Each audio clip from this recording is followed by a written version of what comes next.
Hola, mis queridos. Me llamo Esperanza Dolores, pero todos me conocen como Abuela Esperanza. Tengo 82 años y hoy les voy a contar la historia más dolorosa y compleja de mi vida. Una historia sobre el amor que duele, sobre los secretos que guardamos por décadas y sobre cómo a veces protegemos a quienes más nos lastiman. Es la historia de mi esposo Roberto, quien me culpó de todo lo malo que le pasó durante 45 años de matrimonio, y de cómo yo lo protegí hasta el último día de su vida, guardando un secreto que habría destruido todo lo que él creía sobre sí mismo. Si les cuento esto hoy, no es para buscar lástima, sino porque sé que hay muchas mujeres que viven situaciones similares, que cargan culpas que no son suyas, que protegen a hombres que las destrozan día a día. Antes de comenzar, me gustaría saber de dónde me están viendo. Déjenme un comentario aquí abajo, y si pueden, dejen un me gusta y suscríbanse al canal. Eso ayuda mucho a esta viejita a seguir contando sus historias. Mi historia comienza en 1959, cuando yo tenía 17 años y vivía en un pequeño pueblo llamado Santa Rosa de Lima, en el interior de Honduras. Era la tercera de 7 hijos en una familia muy pobre. Mi padre, don Aurelio, trabajaba cortando caña en las fincas grandes, y mi madre, doña Carmen, se quedaba en casa cuidando de nosotros y haciendo tortillas para vender. Nuestra casa era de adobe y techo de palma, con solo 2 habitaciones y un patio de tierra donde mi madre tenía sus gallinas. No teníamos luz eléctrica, no teníamos agua corriente, apenas teníamos lo necesario para sobrevivir. Pero había amor en esa casa, había risas, había música los domingos cuando mi padre tocaba su guitarra vieja. Yo era una muchacha alegre y trabajadora. Desde pequeña ayudaba a mi madre con las tareas de la casa y con el cuidado de mis hermanos menores.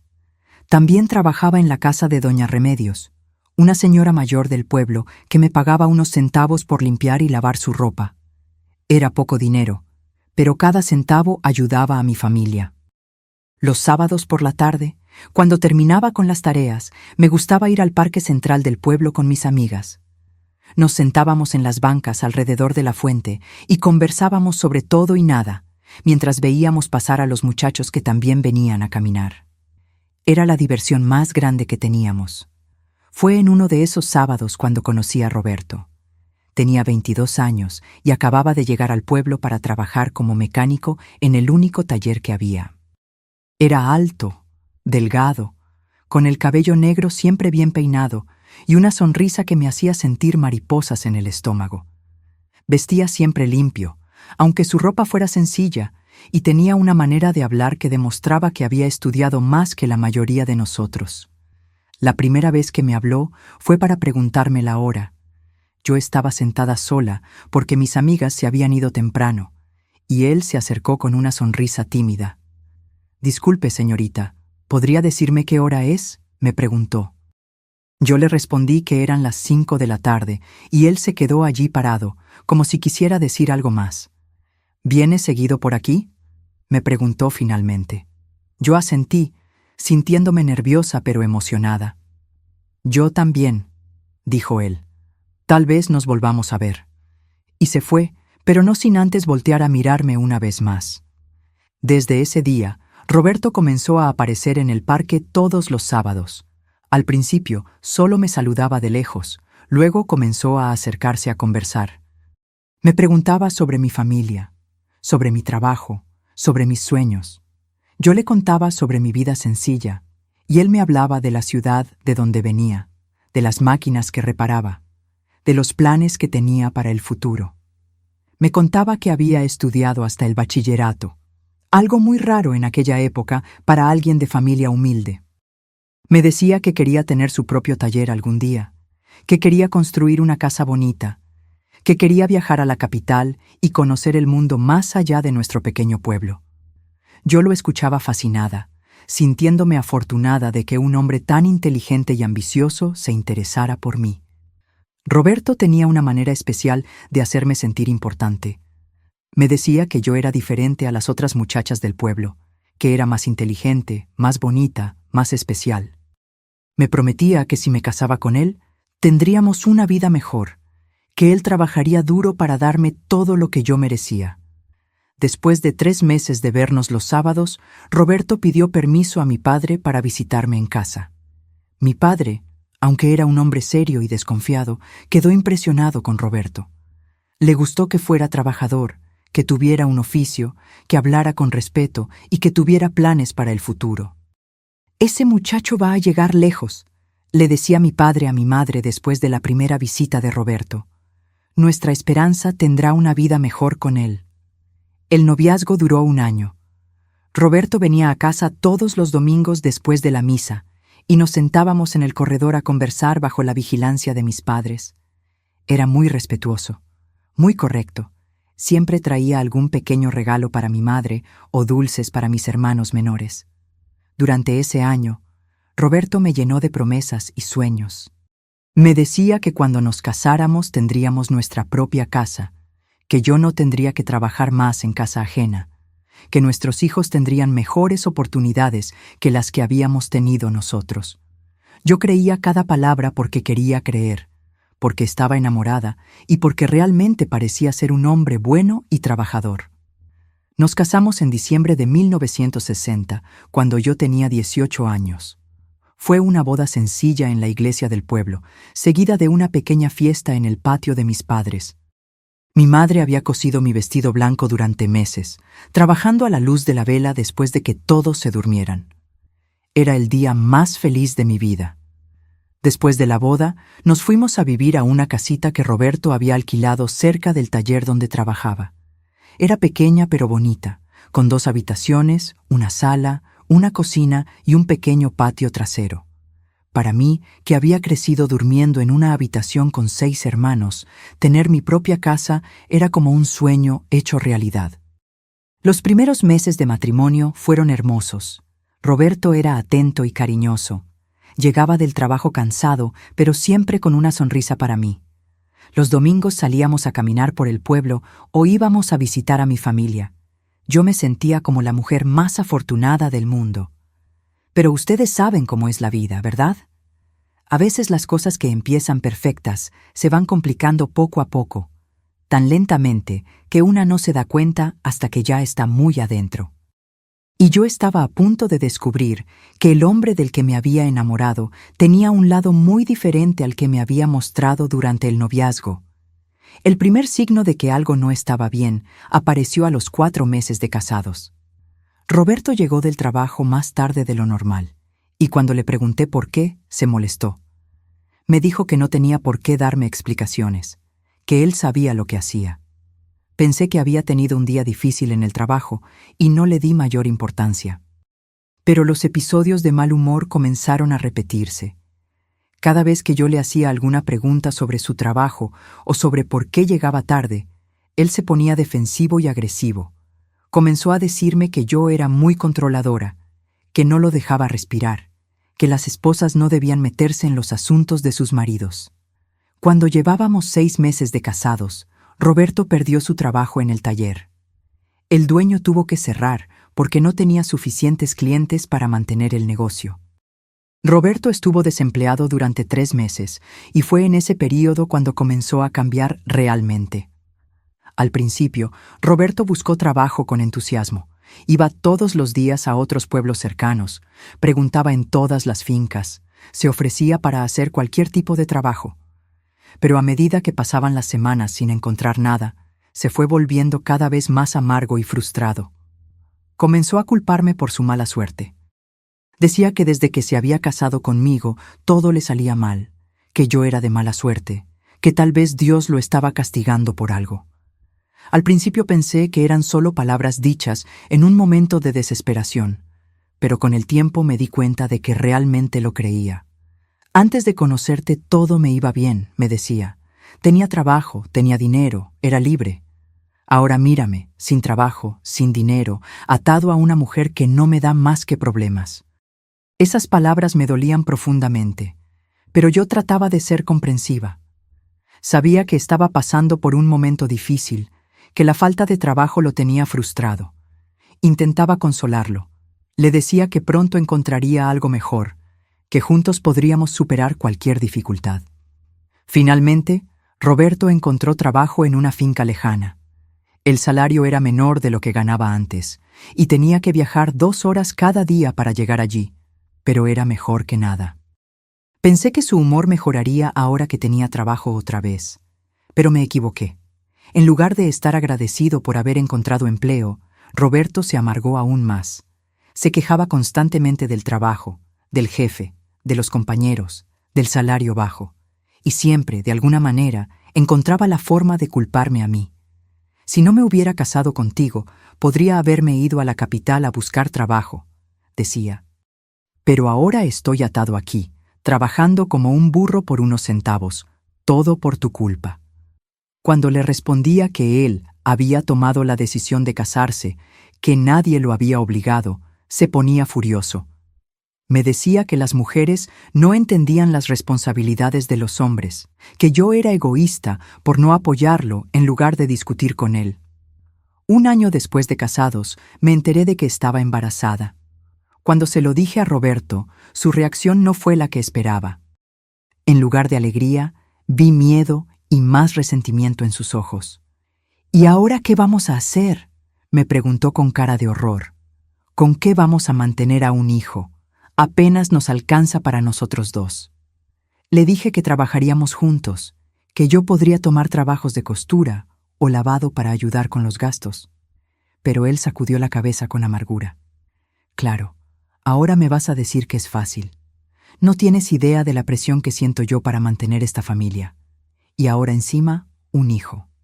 Todo es culpa tuya por no haberte cuidado mejor. Esas palabras me partieron el corazón. Estaba embarazada de nuestro primer hijo. Debería haber sido un momento de alegría. Pero mi marido me estaba culpando como si hubiera quedado embarazada sola, como si él no hubiera tenido nada que ver. Durante el embarazo, Roberto se volvió cada vez más distante y crítico. Cualquier cosa que saliera mal en su trabajo o en su vida era culpa mía. Si llovía y no podía trabajar, era culpa mía por traer mala suerte. Si se enfermaba, era culpa mía por no cuidarlo bien. Si no tenía dinero para algo que quería, era culpa mía por estar embarazada y crear gastos extra. Yo trataba de mantener la paz en la casa. Evitaba hacer preguntas que pudieran molestarlo. Trataba de tener siempre lista su comida favorita. Mantenía la casa impecable. No me quejaba de nada. Pero sin importar lo que hiciera, él siempre encontraba algo de qué culparme. Mi primer hijo, al que llamamos Miguel, nació en agosto de 1961. Fue un parto difícil que duró más de 20 horas. Roberto estaba en el trabajo cuando comenzaron los dolores, y para cuando llegó al hospital, todo había terminado. Cuando vio a nuestro hijo por primera vez, esperé ver algún signo de alegría o ternura en sus ojos. Pero lo que vi fue más bien resignación, como si Miguel fuera una carga que tendría que soportar. «Espero que valga la pena todo el dinero que nos va a costar este niño», fue lo primero que dijo al verlo. Los primeros años de la vida de Miguel fueron agotadores para mí. Roberto no ayudaba en nada con el cuidado del bebé. Decía que esas eran responsabilidades de mujeres, que él ya hacía su parte trabajando para mantener a la familia. Cuando Miguel lloraba por las noches, Roberto se enojaba y me gritaba que hiciera callar al niño. Si Miguel se enfermaba, Roberto me culpaba por no cuidarlo bien. Si Miguel rompía algo mientras jugaba, Roberto decía que era mi culpa por no educarlo correctamente. «Ese niño va a salir malcriado por tu culpa», me decía constantemente. «No sabes ser madre, no sabes poner límites, todo lo que haces está mal». Pero lo que más me dolía era ver cómo Roberto trataba a Miguel. Nunca lo cargaba, nunca jugaba con él, apenas le hablaba. Era como si nuestro hijo fuera invisible para él. Y cuando Miguel comenzó a caminar y a explorar la casa, Roberto se molestaba por cualquier ruido que hiciera. «No puedo ni descansar en mi propia casa por culpa de este niño», se quejaba, «todo el día haciendo ruido, molestando, y tú no haces nada para controlarlo». Cuando Miguel tenía 2 años, me embaracé nuevamente. Esta vez la reacción de Roberto fue aún peor. «¿Otra vez?», me gritó cuando se lo dije. «¿Es que no piensas? ¿No te das cuenta de que apenas podemos con uno? Ahora tendremos que mantener a 2 niños. Todo por tu irresponsabilidad». Me dolía tanto que me culpara por los embarazos como si los hubiera planeado yo sola, como si él no hubiera participado en absoluto. Pero ya había aprendido a no discutir con él, porque eso solo empeoraba las cosas. Mi segunda hija, Rosa, nació en 1963. Roberto ni siquiera fue al hospital cuando nació. Dijo que tenía que trabajar, que no podía perder un día de salario por algo que yo podía manejar sola. Con 2 niños pequeños, mi vida se volvió aún más difícil.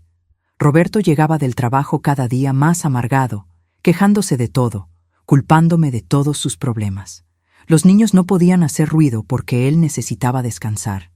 Yo no podía pedirle ayuda porque él ya hacía su parte trabajando. Mi vida se arruinó el día que me casé contigo, me decía regularmente. Antes era libre, antes tenía futuro. Ahora solo trabajo para mantener a una familia que no quería tener. Esas palabras me destrozaban cada vez que las escuchaba, pero yo seguía creyendo que algún día cambiaría, que algún día volvería a ser el hombre dulce del que me había enamorado. Cuando Rosa tenía 1 año, pasó algo que cambió nuestras vidas para siempre, aunque en ese momento yo no entendí la magnitud de lo que había pasado. Roberto llegó a casa una noche muy tarde, borracho y alterado. No era la primera vez que llegaba bebiendo, pero esa noche era diferente. Se sentó en una silla de la cocina y comenzó a llorar. Yo nunca lo había visto llorar antes. Entre sollozos me decía que era un fracasado, que todo en su vida había salido mal, que no servía para nada. «Es culpa tuya», me gritaba entre lágrimas. «Todo es culpa tuya. Si no te hubiera conocido, nada de esto habría pasado. Mi vida estaría bien si no fuera por ti». Le pregunté qué había pasado, pero él no me quería decir. Solo repetía que era mi culpa, que yo había arruinado su vida, que ojalá nunca me hubiera conocido. Esa noche Roberto no durmió. Se quedó sentado en la cocina bebiendo aguardiente hasta que amaneció. Al día siguiente no fue a trabajar, y cuando le pregunté por qué, me dijo que me callara, que no me metiera en sus asuntos. Durante las siguientes semanas, Roberto estuvo extraño. Algunas veces estaba completamente silencioso, perdido en sus pensamientos. Otras veces explotaba de rabia por cualquier cosa pequeña, culpándome de todo lo que estaba mal en su vida. Finalmente, después de 1 mes de actuar de manera extraña, me enteré de lo que había pasado. Una vecina me contó que Roberto había perdido su trabajo en la finca, pero no por las razones que él me había dicho. Según lo que me contó la vecina, Roberto había sido despedido por robar dinero de la oficina de la finca. Habían descubierto que durante meses había estado tomando dinero de los pagos que hacían los trabajadores, falsificando los recibos y quedándose con la diferencia. Mi mundo se desmoronó cuando escuché eso. No podía creer que mi marido fuera un ladrón. Pero cuando lo confronté esa noche, él no negó la acusación. En lugar de eso, me culpó a mí. «Tuve que hacerlo por tu culpa», me gritó.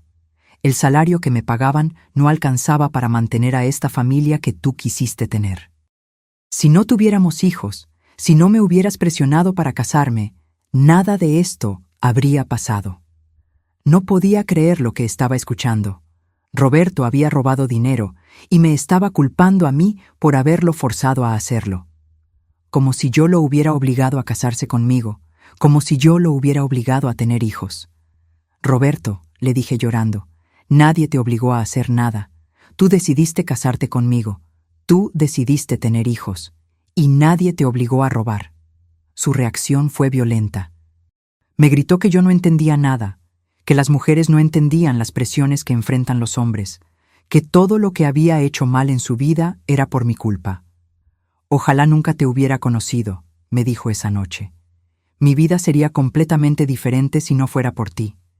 Serías más rica, sería más exitoso, sería feliz. Pero tú lo arruinaste todo». Esa noche lloré hasta quedarme sin lágrimas. Mi marido no solo era un ladrón, sino que me culpaba a mí por sus delitos. No sabía qué hacer, no sabía cómo seguir adelante. Los meses siguientes fueron terribles. Roberto no podía conseguir trabajo en ninguna parte, porque la noticia de su robo se había extendido por toda la región. Nadie confiaba en él, nadie lo quería contratar. Sin dinero entrando a la casa, tuvimos que vender lo poco que teníamos.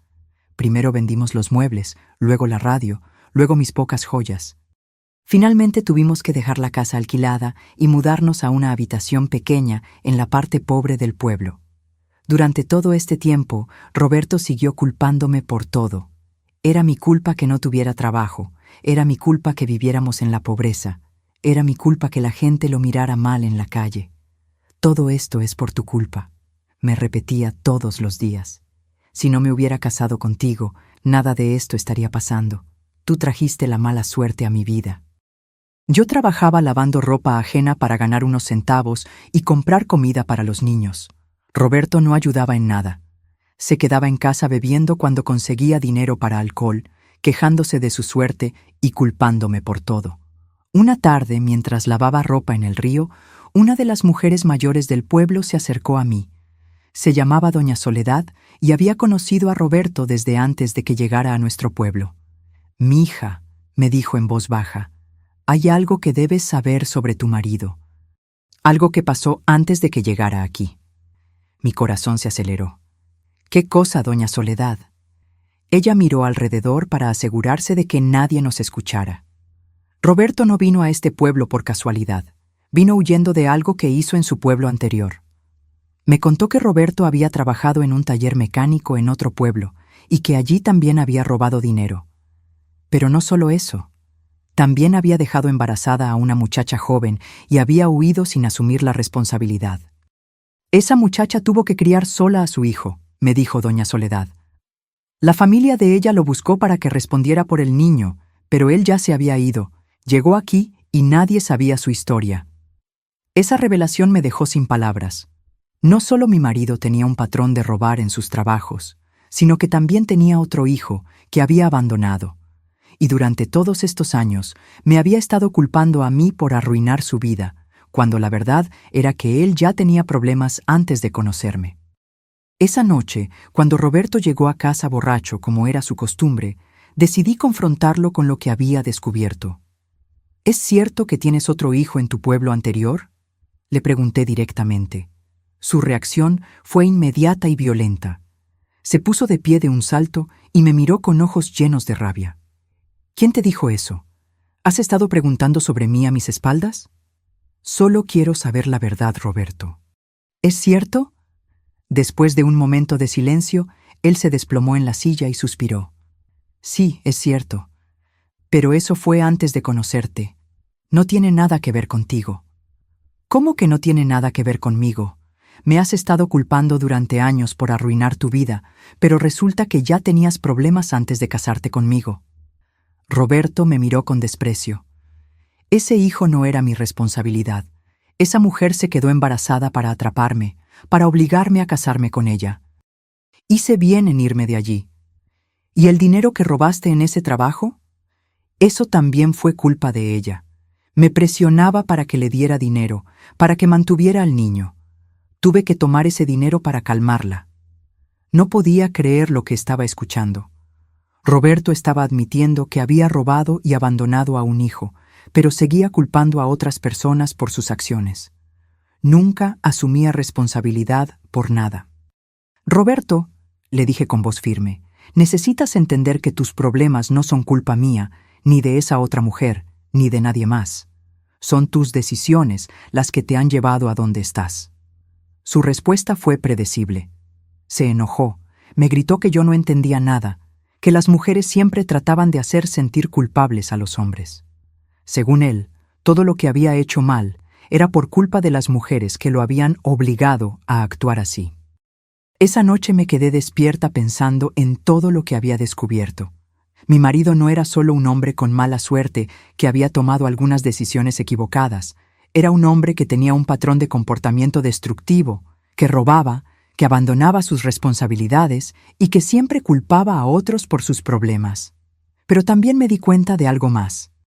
A pesar de todo lo que había descubierto, a pesar de toda la verdad sobre su pasado, yo seguía sintiéndome responsable por protegerlo. No sabía por qué, pero sentía que era mi deber como esposa mantener en secreto sus fallas, proteger su reputación, cuidarlo incluso cuando él me lastimaba constantemente. Durante los años siguientes, tuve 3 hijos más: Carmen en 1965, José en 1967 y Ana en 1969.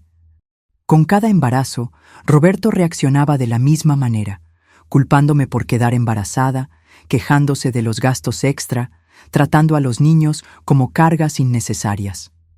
Roberto continuó sin poder encontrar trabajo estable debido a su reputación. De vez en cuando conseguía trabajos temporales, pero nunca duraba mucho. Siempre había algún problema, siempre alguien descubría algo sobre su pasado, o él mismo creaba conflictos con jefes y compañeros. Yo trabajaba constantemente para mantener a la familia. Lavaba ropa, limpiaba casas, vendía comida en la calle, hacía cualquier cosa para ganar unos centavos. Roberto no solo no ayudaba, sino que a menudo se gastaba en alcohol el poco dinero que yo lograba reunir. «Es humillante que mi esposa tenga que trabajar», me decía cuando llegaba borracho. «Eso demuestra que soy un fracasado como hombre. Y todo es culpa tuya por obligarme a tener tantos hijos». Siempre volvía a lo mismo. Cada problema en su vida, cada fracaso, cada dificultad era culpa mía. Yo ya había dejado de discutir con él porque no servía de nada. Simplemente escuchaba sus acusaciones en silencio y seguía adelante. Los niños crecieron en ese ambiente de tensión constante. Roberto era un padre ausente y crítico. Nunca los felicitaba por nada, nunca mostraba interés en sus logros, pero siempre estaba listo para culparlos cuando algo salía mal. «Estos niños van a salir buenos para nada», decía regularmente. «Como no tienen un padre que pueda darles buen ejemplo, van a terminar siendo unos fracasados, todo por culpa de su madre que no sabe educarlos». Yo trataba de compensar la falta de amor paternal siendo una madre extra cariñosa y protectora. Les explicaba a mis hijos que su padre los amaba, pero que estaba pasando por momentos difíciles. Nunca les contaba la verdad sobre los robos, sobre el otro hijo abandonado, sobre su patrón de comportamiento destructivo. «¿Por qué papá siempre está enojado?», me preguntaba Miguel cuando tenía unos 8 años. «Tu papá tiene muchas preocupaciones», le respondía. «Los adultos a veces tenemos problemas que nos ponen de mal humor, pero él nos ama a todos». Era mentira, pero sentía que era mi deber proteger a mis hijos de la verdad dolorosa sobre su padre. También sentía que era mi deber proteger a Roberto, mantener sus secretos, preservar su imagen ante los niños y ante el mundo. Cuando Miguel tenía 10 años, comenzó a hacer preguntas más directas sobre por qué vivíamos en la pobreza, cuando otros niños tenían padres que trabajaban y proveían para sus familias. «Mamá, ¿por qué papá no trabaja como los otros papás?», me preguntó una tarde. «Tu papá ha tenido mala suerte encontrando trabajo», le expliqué. «A veces es difícil para los hombres encontrar buenos empleos». Pero Miguel era inteligente y observador. Había escuchado comentarios en la escuela, había visto cómo otras familias vivían, había notado que era yo quien trabajaba mientras su padre se quedaba en casa bebiendo. «Los otros niños dicen que papá es un ladrón», me dijo un día, mirándome directamente a los ojos. Mi corazón se detuvo. No sabía qué responder. No podía confirmar lo que habían dicho, pero tampoco podía mentirle completamente. «La gente a veces dice cosas que no son ciertas», le dije finalmente. «Tu papá es un buen hombre que ha cometido algunos errores. Todos cometemos errores». Esa noche, cuando los niños se durmieron, hablé con Roberto sobre lo que había pasado. «Los niños están escuchando comentarios en la escuela. Miguel me preguntó si era cierto que eres un ladrón». Roberto se puso furioso. «¿Y qué le dijiste?». «Le dije que la gente a veces dice cosas que no son ciertas». «Bien, porque todo esto es culpa tuya. Si no fueras tan mala administrando el dinero, si no me presionaras tanto, nunca habría tenido que tomar ese dinero. Y ahora mis propios hijos me ven como un criminal por tu culpa». Una vez más, Roberto encontraba la manera de culparme por las consecuencias de sus propias acciones. Según él, era mi culpa que hubiera robado, y ahora también era mi culpa que la gente hablara de ello. Los años pasaron y la situación no mejoró. Roberto siguió culpándome por todo lo malo que pasaba en su vida, y yo seguí protegiendo sus secretos, como si fuera mi obligación sagrada. Cuando nuestros hijos llegaron a la adolescencia, la tensión en la casa se volvió insoportable. Miguel, que ya tenía 15 años, había desarrollado un resentimiento profundo hacia su padre. Rosa, de 13 años, había aprendido a mantenerse invisible para evitar los arrebatos de Roberto. Los más pequeños, Carmen, José y Ana, vivían en un estado constante de nerviosismo. Una noche, después de una discusión particularmente fea donde Roberto me había gritado delante de todos los niños, Miguel se acercó a mí en la cocina. «Mamá», me dijo con voz seria, «¿por qué no nos vamos de aquí? ¿Por qué sigues con él?» Era una pregunta que yo me había hecho miles de veces, pero que nunca había podido responder satisfactoriamente, ni siquiera para mí misma. «Hijo», le dije, «el matrimonio es un compromiso. Tu padre y yo prometimos estar juntos en las buenas y en las malas. Pero él te trata horrible, mamá. Siempre te está culpando de todo, y a nosotros nos trata como si no quisiéramos estar aquí». Miguel tenía razón, pero yo no sabía cómo explicarle la complejidad de mi situación. No sabía cómo decirle que había algo dentro de mí que me impedía abandonar a Roberto, algo que me hacía sentir responsable de protegerlo incluso cuando él me lastimaba. En 1975, cuando llevábamos 15 años de casados, pasó algo que casi acabó con nuestro matrimonio de una vez por todas. Roberto había conseguido trabajo temporal en una construcción y por primera vez en años parecía estar comportándose de manera responsable. Pero una tarde llegó a casa la policía. Habían descubierto que Roberto había estado robando materiales de la construcción y vendiéndolos por su cuenta. Esta vez no se trataba de unos pocos pesos, como en trabajos anteriores. Era una cantidad considerable de dinero.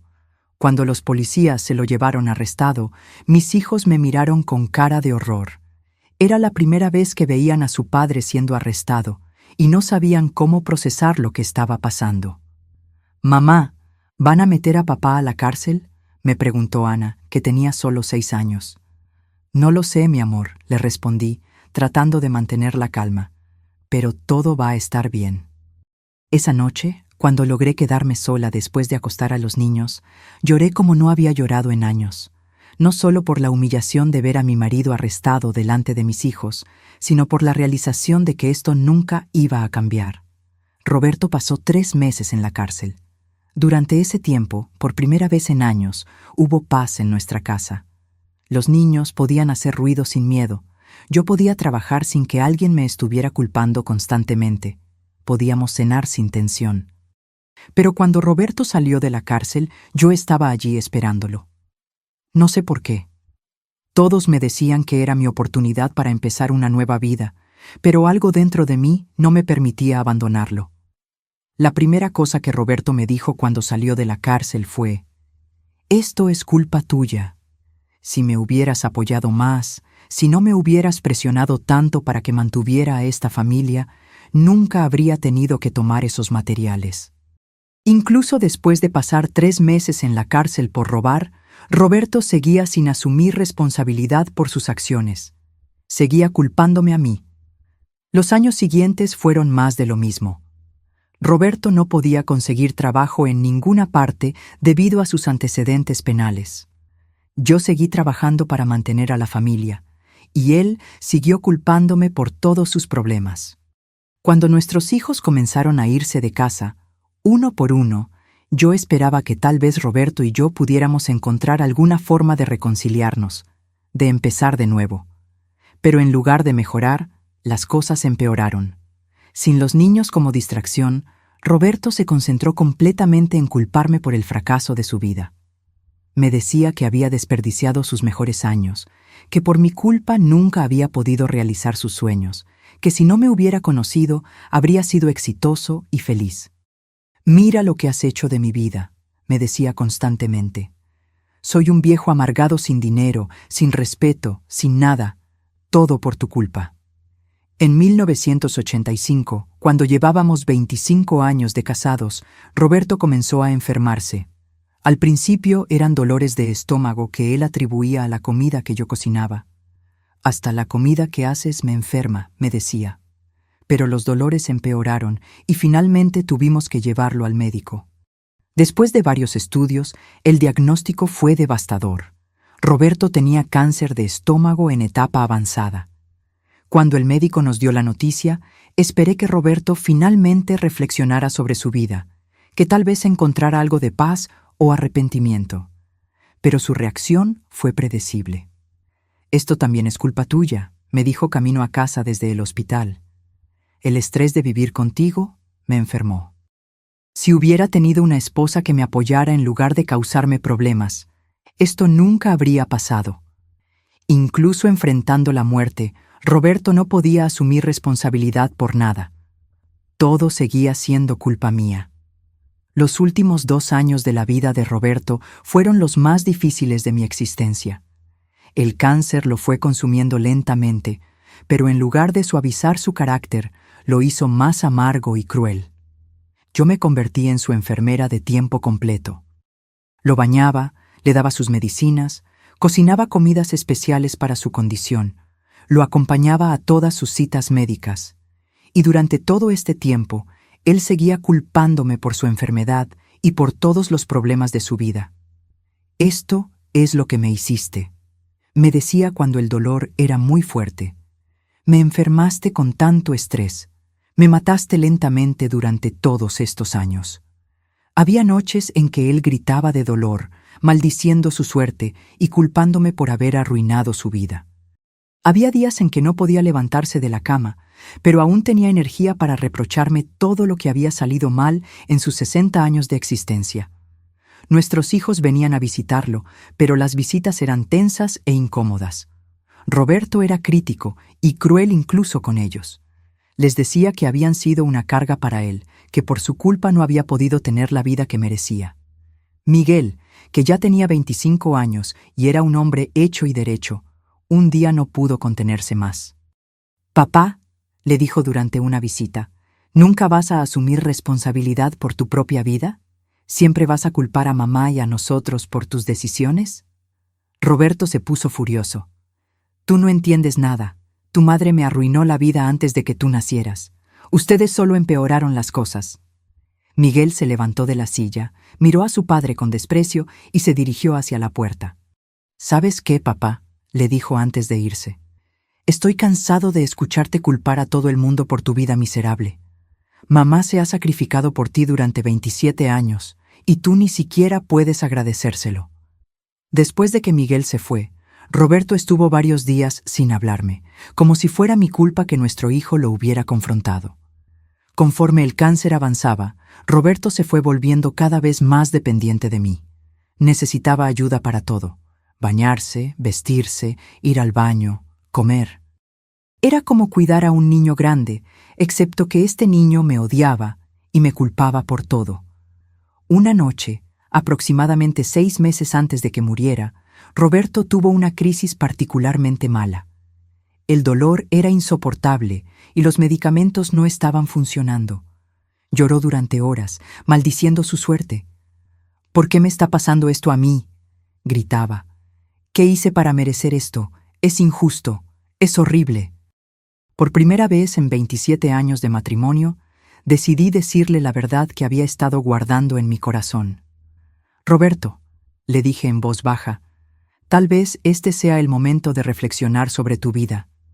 Tal vez es hora de que hagas las paces contigo mismo». Él me miró con ojos llenos de rabia. «¿Hacer las paces? ¿De qué hablas? Yo no hice nada malo. Todo lo malo que me pasó fue culpa tuya».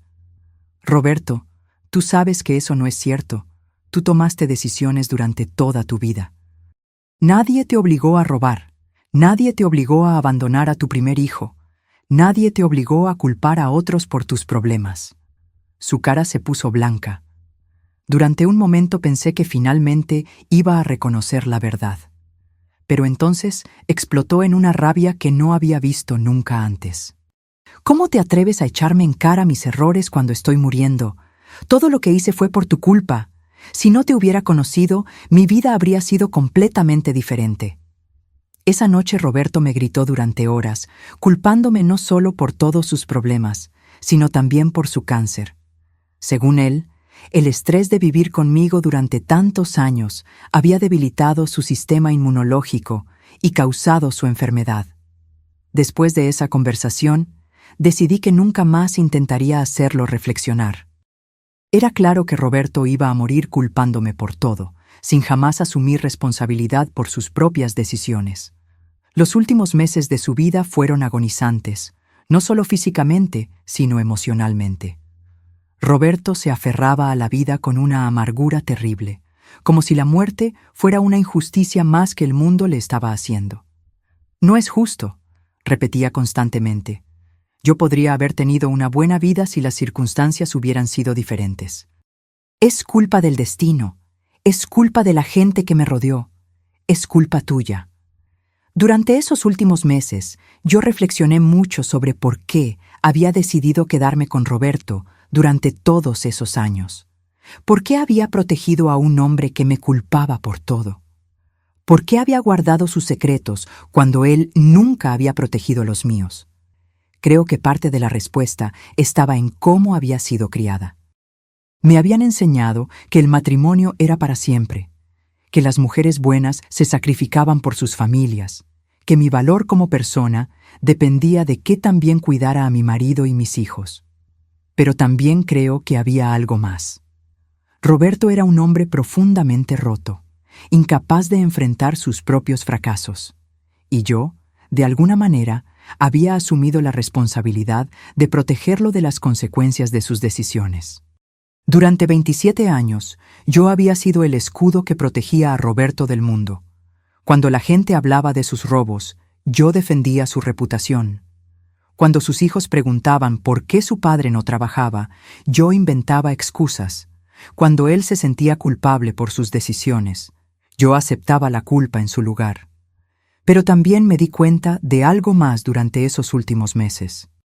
Al proteger a Roberto de las consecuencias de sus acciones, yo también le había quitado la oportunidad de crecer, de cambiar, de convertirse en una mejor persona. Si yo no hubiera estado allí para aceptar la culpa por todo, tal vez Roberto habría tenido que enfrentar la verdad sobre sí mismo. Tal vez habría tenido que cambiar. Pero al protegerlo constantemente, yo había permitido que siguiera siendo la misma persona destructiva año tras año. Una noche, aproximadamente un mes antes de que muriera, Roberto tuvo una de sus crisis de dolor más terribles. Cuando le di sus medicamentos y logré calmarlo, se quedó allí acostado mirando al techo. «Esperanza», me dijo en voz muy baja. «¿Tú crees que soy una mala persona?» Era la primera vez en 27 años que Roberto me hacía una pregunta que mostraba algún grado de autorreflexión. Por un momento, consideré mentirle una vez más, protegerlo una vez más de la verdad dolorosa. Pero decidí que era hora de ser honesta. «Roberto», le dije tomando su mano, «creo que eres una persona que ha tomado muchas decisiones equivocadas, pero no creo que seas inherentemente malo».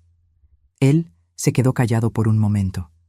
«¿Piensas que todo es mi culpa?» «Creo que cada persona es responsable por sus propias decisiones, y creo que tú has pasado demasiado tiempo culpando a otros por las tuyas». Esperé que se enojara, que empezara a gritarme como había hecho miles de veces antes. Pero en lugar de eso, comenzó a llorar. «No sé por qué hice las cosas que hice», susurró. «No sé por qué siempre terminaba tomando decisiones que lastimaban a la gente, y no sé por qué siempre te culpaba a ti». Era la primera vez en 27 años que Roberto mostraba algo parecido al arrepentimiento. Pero incluso en ese momento, no pudo asumir completamente la responsabilidad.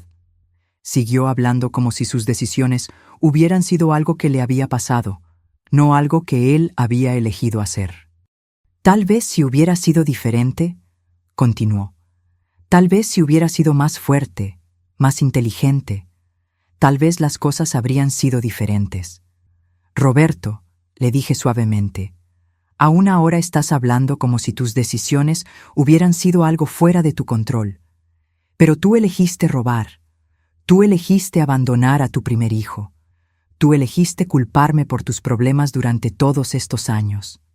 Él se quedó callado por un momento muy largo. Luego susurró, «¿Por qué te quedaste conmigo? ¿Por qué no me dejaste nunca? Era una pregunta que yo me había hecho miles de veces, pero que nunca había podido responder completamente. Porque creía que era mi deber, le dije finalmente. Porque pensaba que las esposas buenas se quedan sin importar qué. ¿Y por qué? Porque en el fondo siempre esperé que algún día cambiaras. ¿Y cambié? Lo miré a los ojos. Este hombre que había compartido mi vida durante 27 años, que había sido el padre de mis hijos, que me había culpado por todo lo malo que le había pasado. No, le dije honestamente. No cambiaste, Roberto. Seguiste siendo la misma persona hasta el final. Esas fueron las últimas palabras profundas que intercambiamos. Roberto murió 3 semanas después, en enero de 1987. Sus últimas palabras fueron una queja sobre el dolor, sobre lo injusto que era que él tuviera que sufrir tanto. Hasta el último momento, Roberto vio su vida como una serie de injusticias que le habían sido impuestas, nunca como las consecuencias de sus propias decisiones. Después de su muerte, mientras organizaba sus papeles, encontré algo que me dejó sin palabras. Era una carta que había comenzado a escribir, pero que nunca había terminado. Estaba dirigida a mí. En esa carta, Roberto finalmente admitía que había robado dinero en varios trabajos. Admitía que había abandonado a su primer hijo. Admitía que había sido cruel conmigo durante todos nuestros años de matrimonio. Pero incluso en esa carta, en lo que parecía ser un intento de confesión y arrepentimiento, Roberto terminaba culpándome. Decía que había hecho todas esas cosas porque se sentía presionado por las circunstancias, porque la vida le había sido injusta, porque yo no había sabido apoyarlo de la manera correcta. Incluso en su intento de arrepentimiento, Roberto no podía asumir completamente la responsabilidad por sus acciones. El funeral de Roberto fue pequeño. Pocos vinieron porque pocas personas en el pueblo tenían buenos recuerdos de él. Mis hijos estuvieron allí por respeto a mí, no por amor a su padre. Durante la ceremonia, el sacerdote habló sobre el perdón y la redención. Dijo que todos somos pecadores, que todos merecemos compasión. Y yo estuve de acuerdo con él. Roberto había sido un hombre profundamente defectuoso, pero también había sido un ser humano que mereció amor y compasión. Después del funeral, Miguel se acercó a mí. «Mamá», me dijo, «¿por qué lo protegiste durante todos esos años? ¿Por qué nunca nos contaste la verdad sobre las cosas que había hecho?» Era una pregunta justa que merecía una respuesta honesta. «Porque creía que era mi deber», le respondí. «Porque pensaba que una buena esposa protege a su marido, sin importar qué, y porque tenía miedo de que si ustedes conocían la verdad completa sobre su padre, eso los lastimaría». «Pero mamá», me dijo Miguel, «al protegerlo, también nos enseñaste que estaba bien culpar a otros por nuestros problemas. Nos enseñaste que las mujeres deben aceptar ser tratadas mal. No era protección, era un mal ejemplo». Sus palabras me dolieron porque sabía que tenía razón. Al proteger a Roberto de las consecuencias de sus acciones, no solo le había hecho daño a él, sino también a mis hijos. Les había enseñado que las mujeres deben ser mártires, que los hombres pueden evitar la responsabilidad por sus acciones si tienen esposas dispuestas a cargar con la culpa. En los años que siguieron a la muerte de Roberto, tuve que enfrentar muchas verdades difíciles sobre mi matrimonio y sobre las decisiones que había tomado. Había gastado 27 años de mi vida protegiendo a un hombre que nunca había protegido ni respetado a su familia. Pero también me di cuenta de que no todo había sido pérdida. Al mantenerme en ese matrimonio difícil, había desarrollado una fortaleza interior que no sabía que tenía. Había aprendido a sobrevivir en circunstancias muy difíciles, había criado 5 hijos con amor y dedicación, y había mantenido unida a una familia a pesar de todas las dificultades. Mis hijos, a pesar de haber crecido con un padre problemático, se convirtieron en adultos responsables y cariñosos. Miguel se convirtió en maestro y es un padre amoroso para sus propios hijos. Rosa es enfermera y dedica su vida a cuidar a otros.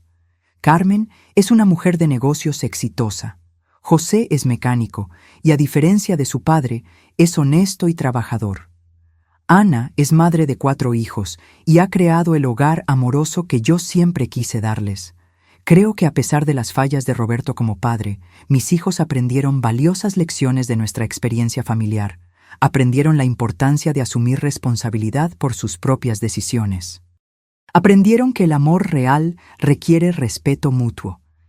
Y aprendieron que las mujeres no deben aceptar ser culpadas por los problemas de otros.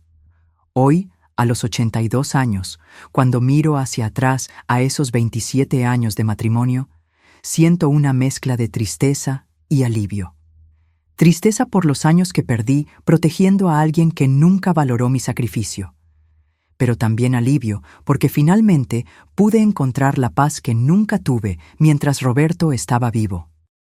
He aprendido que el amor verdadero no significa aceptar maltrato. He aprendido que proteger a alguien de las consecuencias de sus acciones no es bondad, es complicidad. Y he aprendido que cada persona, sin importar cuán rota esté, es responsable de sus propias decisiones. Si pudiera hablar con la joven de 18 años que se casó con Roberto en 1960, le diría que el amor propio es tan importante como el amor a otros. Le diría que no es su responsabilidad arreglar a un hombre roto.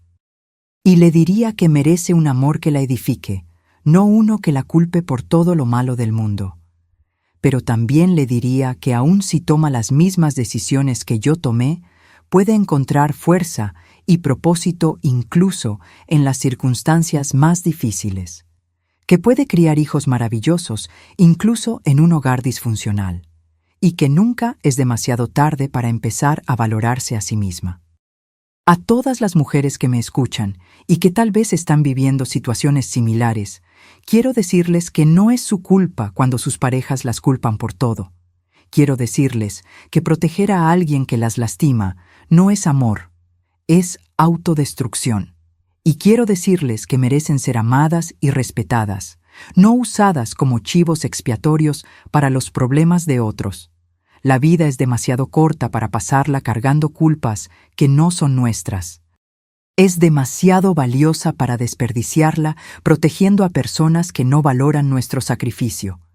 Y es demasiado preciosa para vivirla en constante búsqueda de la aprobación de alguien que nunca estará satisfecho. Roberto murió culpándome por su vida fracasada, pero yo ya no cargo con esa culpa. He aprendido que cada persona es responsable de su propia felicidad, de sus propias decisiones, de su propio destino. Y he aprendido que mi valor como persona no depende de qué tan bien pueda proteger a otros de las consecuencias de sus acciones. Hoy vivo en paz, rodeada del amor de mis hijos y nietos. He encontrado la felicidad que nunca pude encontrar mientras estaba casada. Y he aprendido que a veces la mayor bondad que podemos mostrar hacia alguien es permitir que enfrente las consecuencias de sus propias decisiones. Gracias por escuchar mi historia, mis queridos.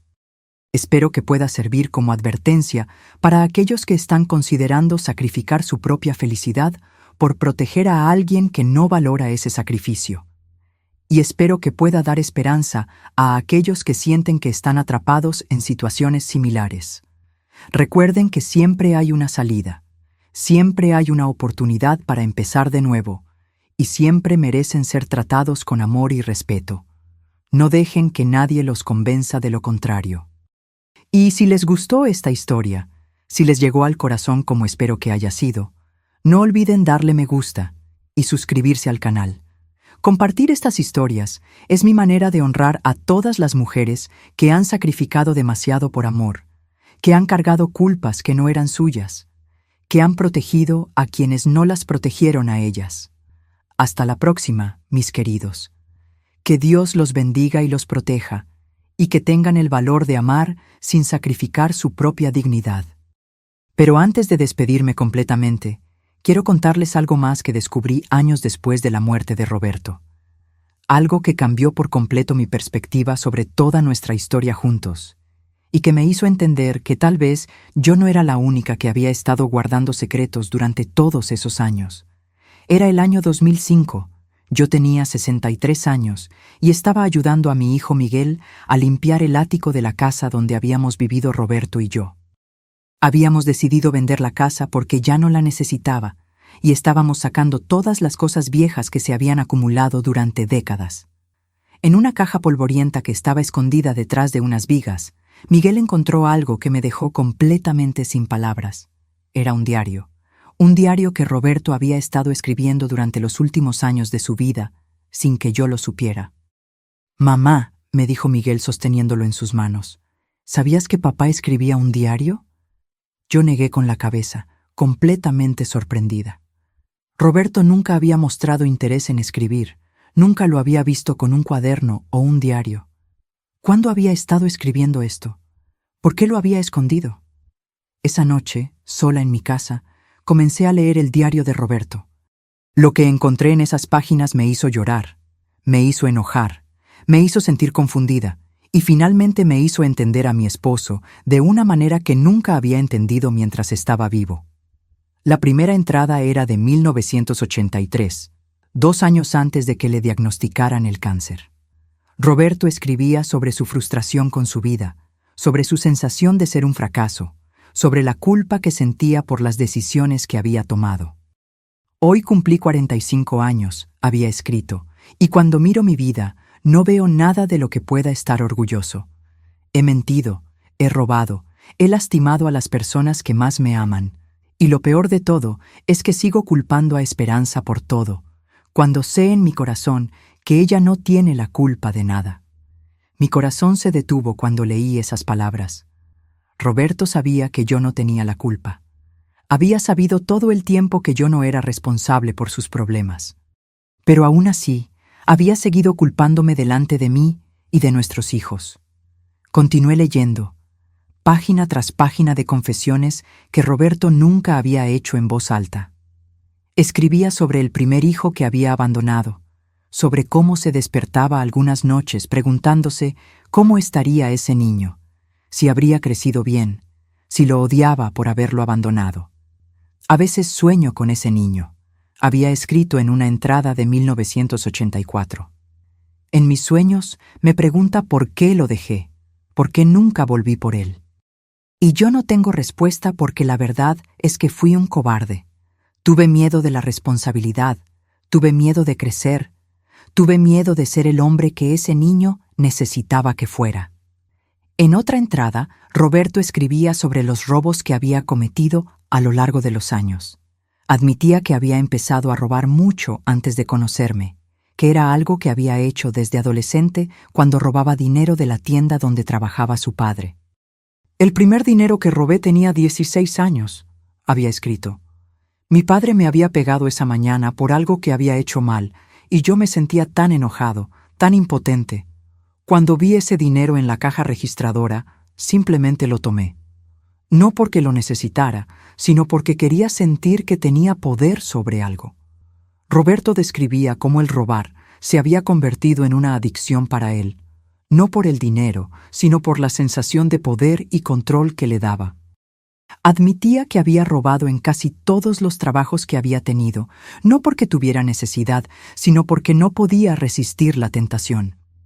«Esperanza cree que empecé a robar por presión económica», había escrito, «y yo he dejado que crea eso porque es más fácil que admitir la verdad. La verdad es que soy un ladrón porque algo dentro de mí está roto, algo que me hace sentir que merezco tomar lo que no es mío». Pero lo que más me impactó fueron las páginas donde Roberto escribía sobre mí, sobre nuestro matrimonio, sobre la forma en que me había tratado durante todos esos años. «Esperanza es la mujer más fuerte que conozco», había escrito en una entrada de 1985. «Ha soportado todas mis fallas, todos mis errores, todas mis crueldades, y aún así se queda conmigo. No la merezco, nunca la he merecido. Pero soy demasiado cobarde para admitirlo, demasiado orgulloso para pedirle perdón como se merece». En otra entrada, Roberto admitía que sabía que yo trabajaba mucho más duro que él, que yo había sido la que realmente había mantenido a nuestra familia unida durante todos esos años difíciles. «Esperanza trabaja desde antes del amanecer hasta después de que los niños se duermen», había escrito. «Lava ropa, limpia casas, vende comida en la calle, hace cualquier cosa para traer dinero a la casa. Mientras tanto, yo me quedo aquí bebiendo y quejándome de mi suerte. Ella es el sostén de esta familia, no yo, pero mi orgullo no me permite admitirlo. Roberto también había escrito sobre nuestros hijos, sobre la culpa que sentía por ser un mal padre, sobre cómo veía que ellos me respetaban a mí, pero apenas toleraban su presencia. Miguel me mira con desprecio, había escrito, y tiene razón de hacerlo. Nunca he sido el padre que merecía, pero en lugar de cambiar, me hago la víctima y culpo a todos los demás por mis fracasos. Pero lo que más me destrozó fueron las páginas donde Roberto escribía sobre su amor por mí, un amor que nunca había sido capaz de expresar correctamente. Amo a Esperanza más de lo que he amado a cualquier persona en mi vida, había escrito, pero no sé cómo demostrárselo. Ella es lo mejor que me ha pasado nunca, pero soy demasiado cobarde para admitirlo. La última entrada del diario estaba fechada solo una semana antes de que Roberto muriera. Si Esperanza alguna vez lee esto, había escrito con letra temblorosa, quiero que sepa que todo lo bueno que hubo en mi vida vino de ella. Su amor me salvó de ser aún peor de lo que fui. Nunca merecí su bondad, su paciencia, su sacrificio. Cuando terminé de leer el diario, me quedé sentada en mi sala llorando durante horas. Todas mis percepciones sobre mi matrimonio con Roberto habían cambiado completamente. Durante 27 años había creído que él realmente me culpaba por sus problemas. Pero resulta que él había sabido la verdad todo el tiempo. Llamé a mis hijos esa noche y les conté sobre el diario.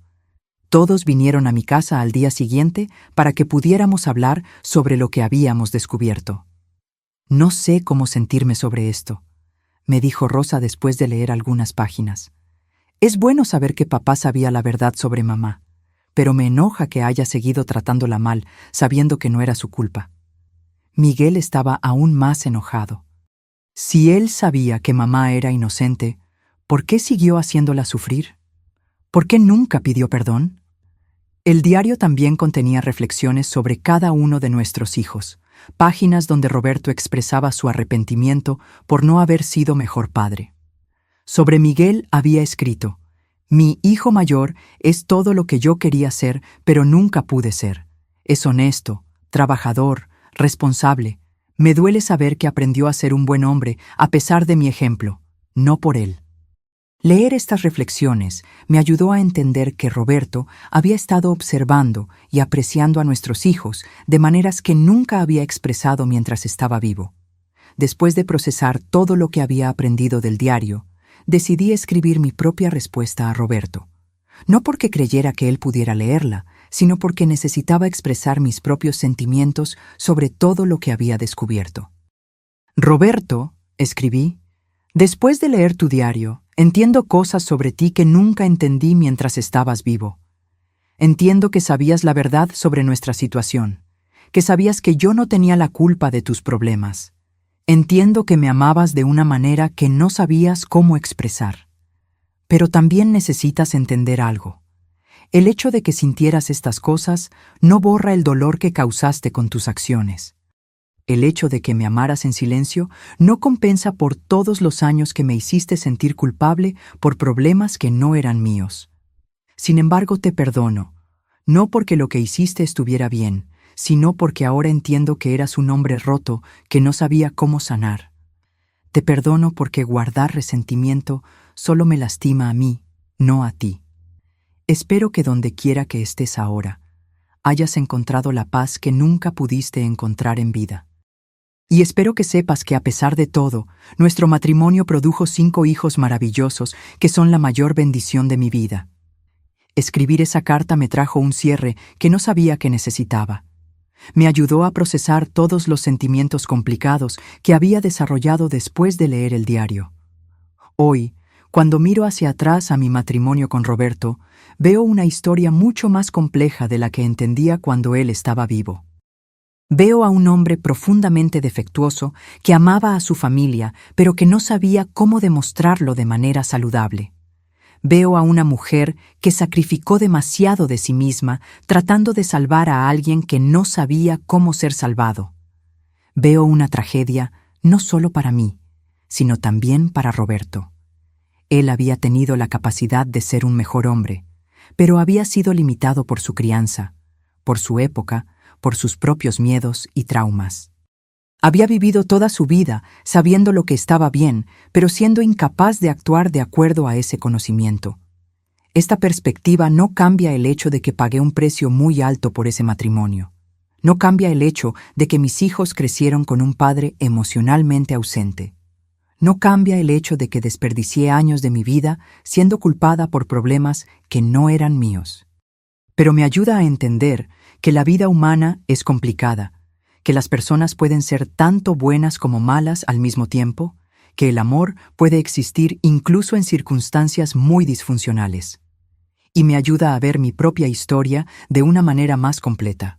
No soy solo la víctima de un hombre cruel.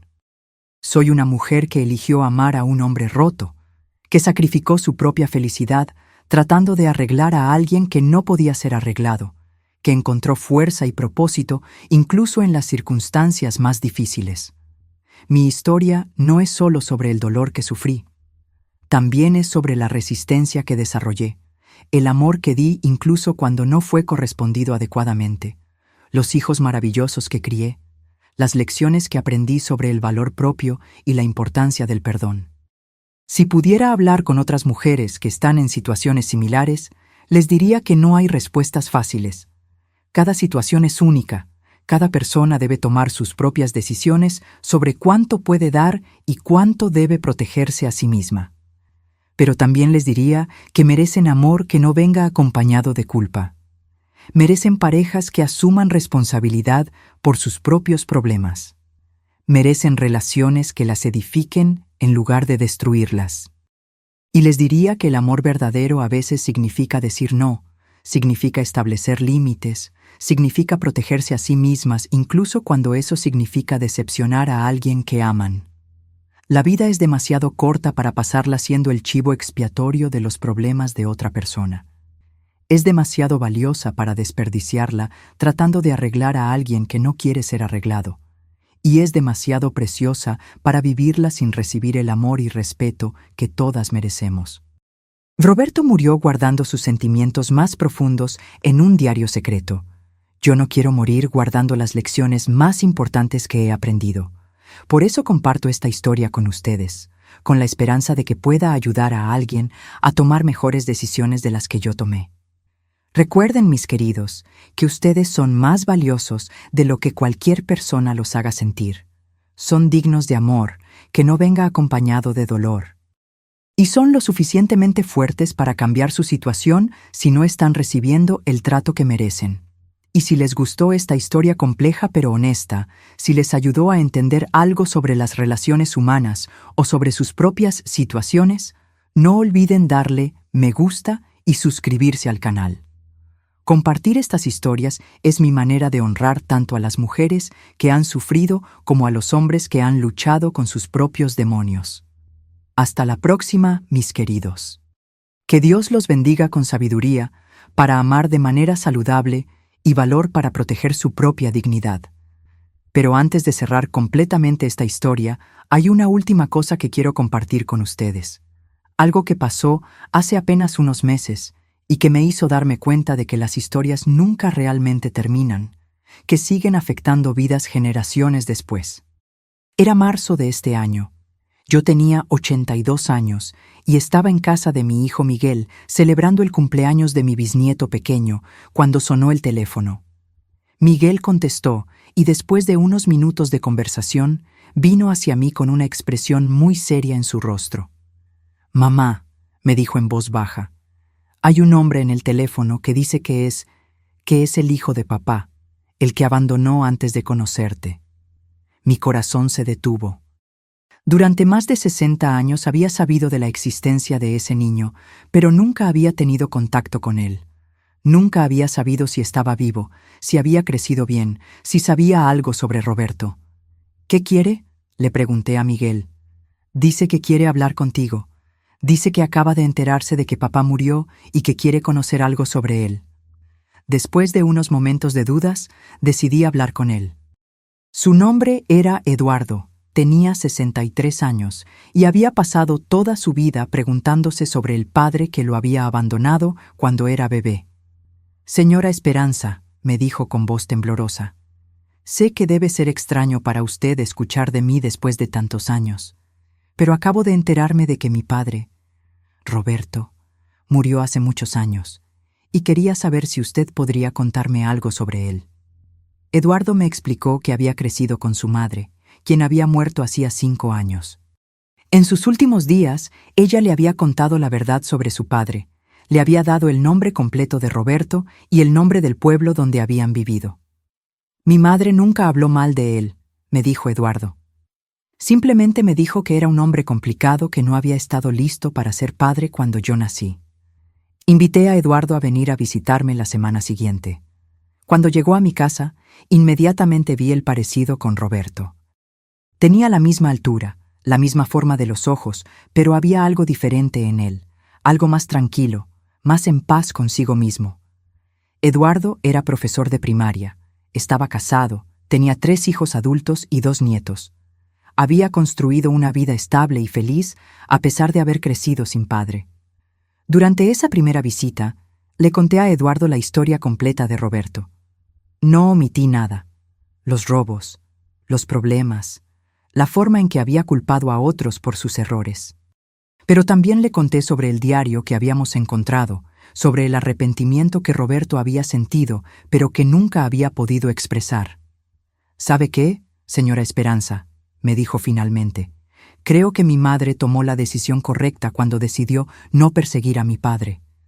Por lo que me cuenta, yo habría crecido en un ambiente muy difícil si él hubiera estado presente. Eduardo conoció a sus medio hermanos durante las siguientes semanas. La reacción de mis hijos fue variada pero positiva. Miguel estaba muy interesado en conocer a Eduardo. Rosa se sintió culpable pensando en cómo Eduardo había crecido sin padre. Carmen estaba fascinada por las similitudes físicas, pero también por las diferencias en personalidad. Durante una de estas reuniones familiares, Eduardo nos contó algo que me hizo reflexionar profundamente. Cuando era adolescente, nos dijo, pasé por una época rebelde donde me metí en algunos problemas. Robé dinero de una tienda, mentí constantemente, culpaba a otros por mis errores. Mi madre estaba desesperada porque veía comportamientos que le recordaban a mi padre. Pero mi madre no me protegió de las consecuencias de mis acciones. Cuando robé ese dinero, me hizo devolverlo y disculparme públicamente. Cuando mentía, me confrontaba directamente. Me enseñó que mis acciones tenían consecuencias y que yo era responsable de ellas. Durante su visita, Eduardo también me preguntó si podía ver el diario de Roberto. Después de consultar con mis hijos, decidimos mostrarle algunas partes, especialmente las páginas donde Roberto escribía sobre el hijo que había abandonado. Cuando Eduardo leyó las palabras de Roberto sobre él, comenzó a llorar silenciosamente. «Es extraño», me dijo. «Durante toda mi vida me pregunté si mi padre alguna vez pensó en mí, si alguna vez se arrepintió de haberme abandonado. Ahora sé que sí lo hizo». Eduardo pasó varios días con nosotros, conociendo a nuestros hijos adultos, a nuestros nietos, integrándose lentamente a la familia que nunca había conocido. Fue hermoso, pero también surreal, ver cómo alguien que había sido básicamente un fantasma en nuestras vidas durante décadas se convertía de repente en una presencia real. Antes de que Eduardo regresara a su ciudad, tuvimos una gran cena familiar donde todos estuvimos presentes. Mis 5 hijos, Eduardo, todos nuestros hijos adultos, todos los nietos. Era la primera vez en la historia de nuestra familia que todos los descendientes de Roberto estaban reunidos en un solo lugar. Durante la cena, Eduardo hizo un brindis que me emocionó profundamente. «Quiero agradecer a la señora Esperanza», dijo levantando su vaso, «no solo por recibirme en su familia, sino por contarme la verdad completa sobre mi padre. También quiero agradecer a mis medio hermanos por aceptarme sin reservas». Después de la cena, Eduardo me tomó aparte para una conversación privada. «Señora Esperanza», me dijo, «hay algo que quiero darle». Sacó una pequeña caja de su bolsillo y me la entregó. Dentro de la caja había un anillo muy sencillo, de oro, con una pequeña piedra azul. Este era el anillo de mi madre, me explicó. Lo usó toda su vida y cuando murió me lo dejó a mí. Pero creo que usted lo debería tener. Eduardo, le dije, no puedo aceptar esto. Era de tu madre, es tu herencia. Precisamente por eso quiero que lo tenga, me respondió. Mi madre fue una mujer fuerte que crió sola a su hijo. Usted es una mujer fuerte que crió 5 hijos y mantuvo unida a una familia a pesar de las dificultades. Creo que ella habría querido que usted tuviera su anillo. Eduardo también me dio una fotografía de su madre cuando era joven. Se parecía a mí a esa edad, tenía la misma expresión determinada en los ojos. Su nombre era Esperanza también, me dijo Eduardo. Esperanza Morales. Cuando era niño, solía preguntarme si era coincidencia que mi padre hubiera elegido a 2 mujeres con el mismo nombre. Cuando Eduardo finalmente se fue de vuelta a su ciudad, prometimos mantenernos en contacto. Decidimos que sería una tradición anual que él vinieran a visitarnos y que nosotros iríamos a conocer a su familia también. En los meses que siguieron a la visita de Eduardo, reflexioné mucho sobre lo que su presencia había agregado a nuestra comprensión de la historia de Roberto. Eduardo era la prueba viviente de que Roberto podría haber sido diferente si hubiera tomado decisiones diferentes. La madre de Eduardo había enfrentado la misma situación que yo había enfrentado. Un hombre problemático que no estaba listo para asumir responsabilidades, pero había tomado la decisión opuesta. Ella había elegido criar a su hijo sola en lugar de intentar arreglar a Roberto. ¿Cuál decisión había sido mejor? No hay una respuesta simple. Eduardo había crecido sin padre, pero también sin los traumas de vivir con un padre problemático. Mis hijos habían tenido un padre presente, pero habían sufrido las consecuencias de su comportamiento destructivo. Pero lo que era claro era que ambas mujeres, las 2 Esperanzas, habían encontrado formas de proteger y criar a sus hijos con amor. Habíamos tomado caminos diferentes, pero habíamos llegado al mismo destino: hijos adultos responsables y familias unidas por el amor. La historia de Eduardo también me ayudó a entender algo importante sobre el perdón. Durante años, había luchado con perdonar a Roberto por abandonar a su primer hijo. Pero conocer a Eduardo me mostró que a veces el abandono puede ser una forma de protección. Si Roberto hubiera estado presente en la vida de Eduardo, es probable que hubiera causado el mismo tipo de daño que causó en nuestras vidas. Al irse, había permitido que Eduardo creciera en un ambiente más saludable. Esto no excusaba la decisión de Roberto de abandonar a su hijo, pero me ayudaba a ver la situación desde una perspectiva más compleja. También me di cuenta de que la llegada de Eduardo a nuestras vidas era una especie de cierre para toda nuestra historia familiar. Durante décadas habíamos vivido con la sombra de este hijo perdido, con la culpa de saber que había un niño en algún lugar que había sido abandonado por su padre. Ahora sabíamos que ese niño había crecido bien, que se había convertido en un hombre bueno, que había construido una vida feliz. Eso me daba paz sabiendo que el abandono de Roberto, aunque había sido moralmente incorrecto, no había destruido la vida de Eduardo. En una de nuestras conversaciones telefónicas, Eduardo me hizo una pregunta que me hizo reflexionar sobre el legado de Roberto. «Señora Esperanza», me preguntó, «¿cree que mi padre dejó algún legado positivo? ¿Hay algo bueno que resultó de su vida?» Era una pregunta difícil porque Roberto había causado mucho dolor durante su vida. Pero después de pensarlo, pude encontrar algunas respuestas. «Eduardo», le respondí, «tu padre dejó 6 hijos maravillosos que son su legado positivo. Dejó una familia que aprendió la importancia de asumir responsabilidad por nuestras acciones. Dejó un ejemplo de lo que no debemos hacer en nuestras propias relaciones. También le dije que Roberto había sido parte de mi propia historia de crecimiento y fortalecimiento.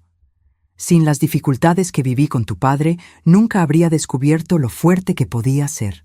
Nunca habría aprendido a valorarme a mí misma de la manera que lo hago ahora». Eduardo reflexionó sobre esto. Es interesante pensar que incluso las personas que cometen muchos errores pueden contribuir al crecimiento de otros, aunque no sea de la manera que pretendían. Esta conversación me hizo pensar en toda la gente que había sido afectada por la vida de Roberto. No solo yo y nuestros hijos, sino también la madre de Eduardo, los empleadores que había robado, los compañeros de trabajo que habían perdido sus empleos por sus acciones.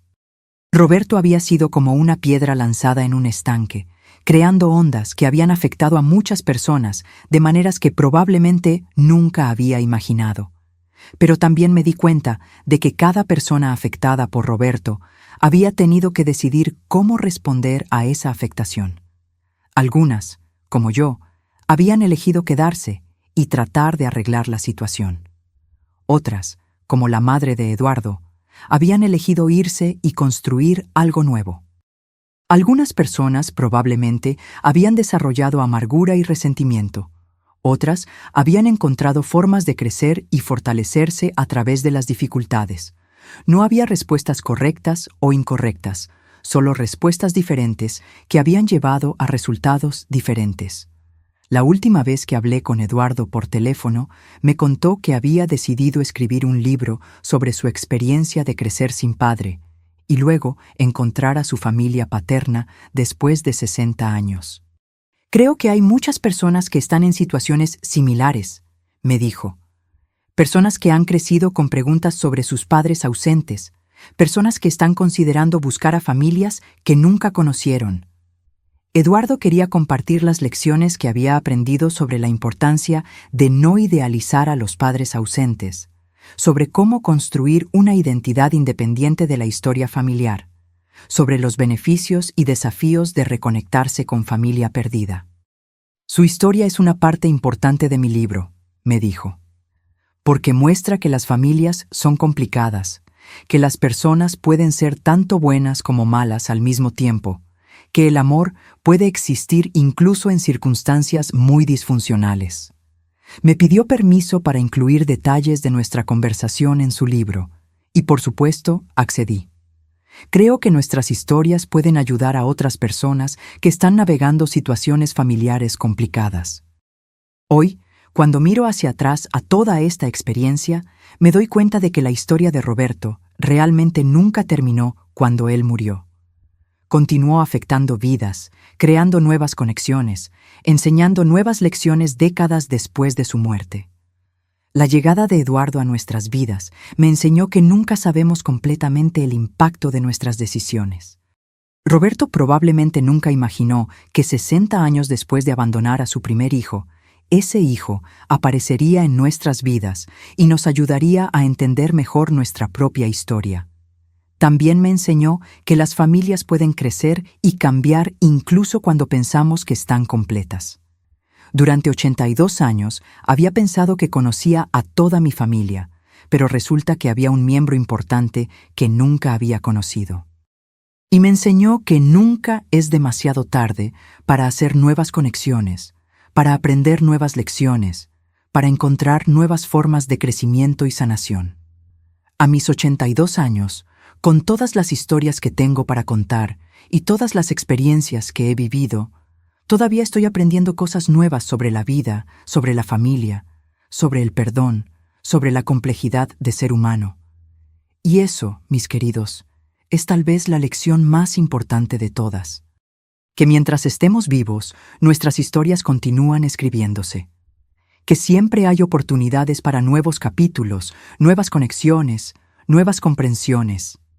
La vida de Roberto terminó en 1987, pero su historia siguió evolucionando durante décadas. Mi historia también continuará evolucionando mientras tenga aliento en mi cuerpo. Y espero que sus historias también continúen creciendo y cambiando, que encuentren nuevas formas de sanar heridas viejas, de conectarse con personas importantes, de aprender lecciones valiosas, incluso de las experiencias más difíciles. Porque eso es lo que hacemos los seres humanos. Seguimos creciendo, seguimos aprendiendo, seguimos encontrando formas de convertir nuestro dolor en sabiduría y nuestras dificultades en fortaleza. Y si les gustó esta historia completa con todos sus giros inesperados, si les ayudó a pensar sobre sus propias historias familiares o sobre las complejidades del perdón y la familia, No olviden darle me gusta y suscribirse al canal. Compartir estas historias es mi manera de honrar no solo a las mujeres que han sufrido y a los hombres que han luchado con sus demonios, sino también a todas las familias complicadas que siguen encontrando formas de amarse a pesar de las dificultades. Hasta la próxima, mis queridos. Que Dios los bendiga con familias que los amen, con corazones que sepan perdonar y con historias que sigan creciendo de maneras hermosas e inesperadas.